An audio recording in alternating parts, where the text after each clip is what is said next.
So I flew all the way to San Francisco, long flight from Cleveland, for GDC 2025. I showcased RNG Jam, my NBA Jam inspired roguelite, to the general public. I got tons of feedback. I met a bunch of industry professionals, gained some new acquaintances, some new contacts, and I pitched to a few publishers, which we'll talk about. But first, let me tell you about the trip. At the very beginning of the event, the weather was dog shit. So much so that my first flight, that's right, first flight, was delayed. I was already going to have a long layover in Nevada and then finally make it to California. But now that it was delayed, I wouldn't be getting to San Francisco until 5 in the morning. So I got a new flight, a direct flight, and then that also got delayed. But at least I would be getting to San Francisco by midnight. Not so bad. And I did. I got there at midnight. And then I booked a brand new hotel for the first night because I had a meeting at 9 a.m. the next day. And I just needed to get some sleep. So I checked into what was known as a boutique hotel, but was actually a renovated motel that was secure and clean. So, you know, I had no problem with it. Monday morning, I ate some breakfast really quick, got all my stuff together, rushed to my hostel, which I would be staying at for the rest of the week, and dropped off one of my bags, got back into an Uber, and went to the conference center. How much longer until we're there?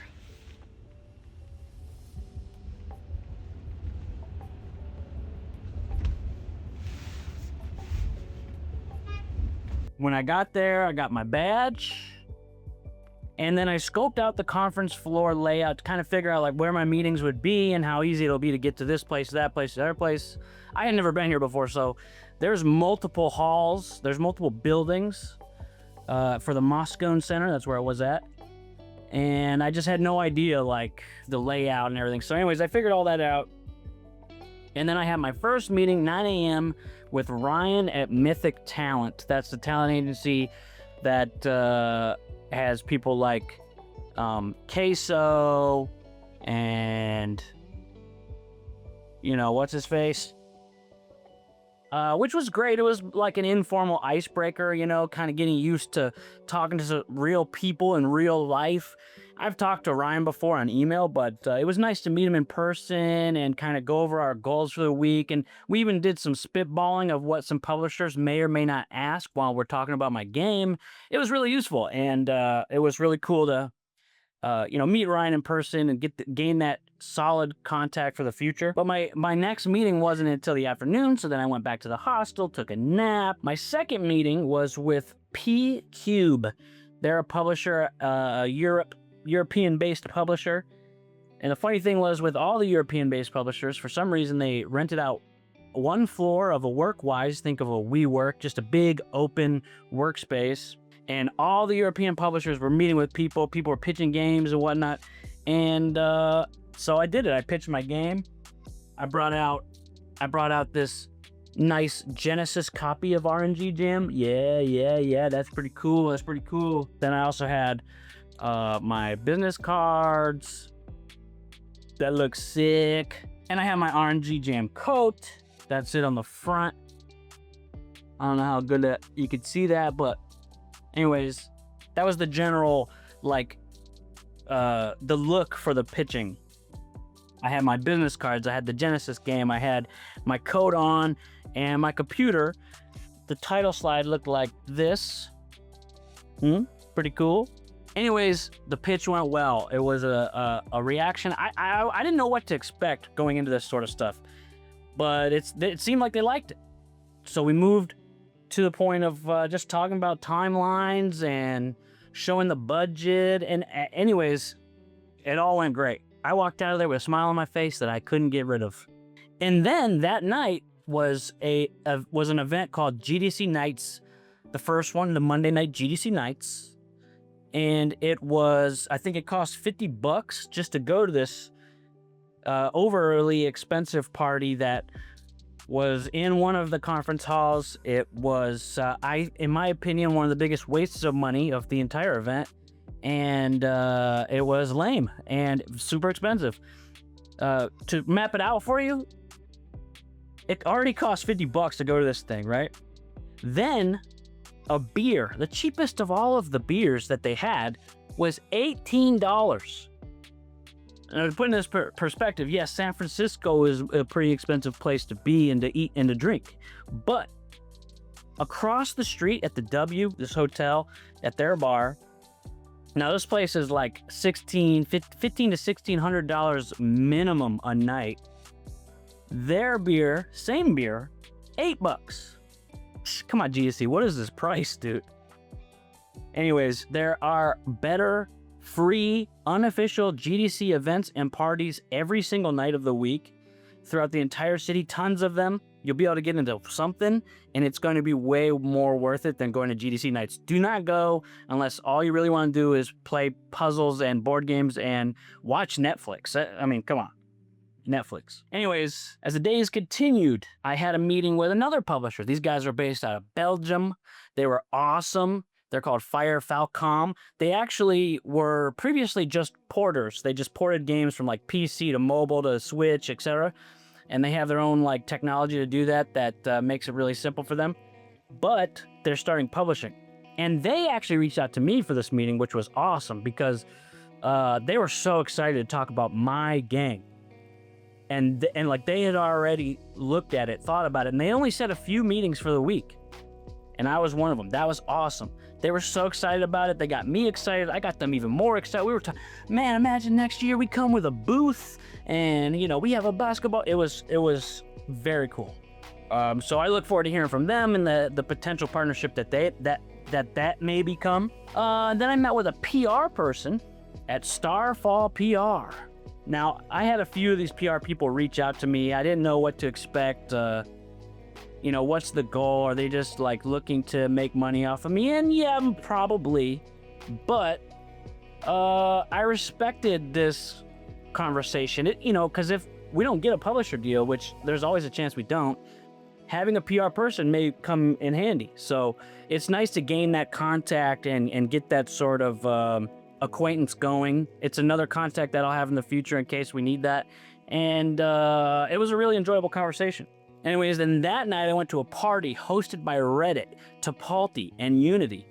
Tipalti is like a payment processor, whatever. I don't know if you've heard of it, you know, just the kind of stuff like Candy Crush or like, you think Clash of Clans where there's all this in-game transactions. I mean, personally, I feel like this isn't the kind of stuff to celebrate and to put on display and host gaming parties because it's like, basically, look at how much money we make off of roping people into scamish type payments.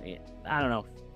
I don't really love it, and I may work for a publisher at some point that has games like that on their roster. But I don't want to do that in my game unless one day I'm convinced to go to the dark side. Anyways, this party was packed out. I met some cool people. It was shoulder to shoulder in this club. There was, you could see right here, like this is the DJ situation. It was cool. Don't get me wrong, it was cool. I enjoyed myself. Beer was normal priced. And overall, I would recommend going to a party like that rather than anything that GDC puts on at night. Then I also went off to a retro game store because we don't really have much like that around us. And I found this really cool place. They had all sorts of Japanese copies of games and stuff like that. I mean, I was on the hunt for some more Jam, if you know what I mean. See, I got this Japanese copy of NBA Jam for the Sega Saturn. That was pretty sick. If you didn't know, like, this is an actual copy of NBA Jam, but I also have another copy of NBA Jam and NBA Jam Tournament Edition. I also got Barkley Shut Up and Jam. I'm a Jam aficionado. Oh, and speaking of retro, Discord also gave me this cool, like, original Nintendo type box. Inside is a fake Nintendo cartridge, which this all is an ad for their new ad platform Quests you might have seen in Discord. But that's pretty sick, little piece of merch. Gives me some ideas for the future. Anyways, also one of the days I demoed my game for the public, like I talked about, and they played it, had some fun. One guy, he talked a lot. Really, he said the same thing over and over and over and over and over and over and over and over again. that he thinks that my UI is too much like Balatro, and there's too many Balatro clones coming out right now. And although that may be true, I have not seen any of that. But maybe I just don't download every single game that comes out. I don't know. My UI is like Balatro, and I like it, so it's staying. But I did get some really good feedback about the general flow and things like that. Gave me some good ideas on how I might change some things up. Saw a few bugs. And even another developer was like, hey, maybe it's this. And I think I may have actually found the problem because of that. So this was all around useful to do demoing with the public. But overall, from publishers, from demoing, other than that one yapper, no real negative feedback. Still, online, anywhere, everything I'm getting is positive. And that is awesome. If you've been on the internet long enough, you know that that's not always the case. So coming soon, a lot of cool updates to the game, improvements, bug fixes. Might have a Steam page up in the next couple of weeks where maybe I'll have a demo. We'll see. Depends on what happens with a publisher, if we get one or not. Keep me in your desires, wishes, dreams, and prayers that I get a publisher, because that would be epic. And, just stay locked for more updates. I might have a devlog also come out, but for now, here is some footage of the current state of the game that I was showing off at GDC. Boys Club! RNG.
Guys, thank you for watching. Don't forget to subscribe, share this.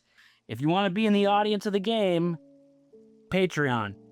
Otherwise, subscribe or watch this old video.